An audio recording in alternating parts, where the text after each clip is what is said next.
Imam batal dalam solat dan Fatihah yang dibacanya belum habis. Adakah imam perlu sambung? Imam ganti perlu sambung baca Fatihah ataupun macam mana? Imam batal ketuk. Imam Maliki Yaumiddin. Boom, ketuk. Gegar sejik. Dua tiang kipas jatuh. Pak lagi kuat ke imam ketuk mana tu. Tak. Maka makmum pun ganti jadi imam. Imam lagi dah, tak nak? Ada makmum seorang ganti. Makmum yang ganti jadi imam ni kena baca dah Fatihah. Jawabnya makmum ni baca dah lagi. Tak baca lagi. Wajib baca Fatihah.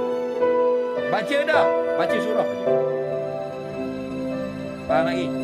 Biasanya kalau imam baca kuat, makmum tak baca lagi. Bila nak baca? Lepas amin. Amin.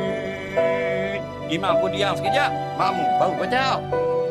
Jadi makmum belum baca Fatihah, imam batal keluar, makmum jadi imam. Makmum tadi kena baca Fatihah. Wajib dan sunat kuatkan sebagai pengganti.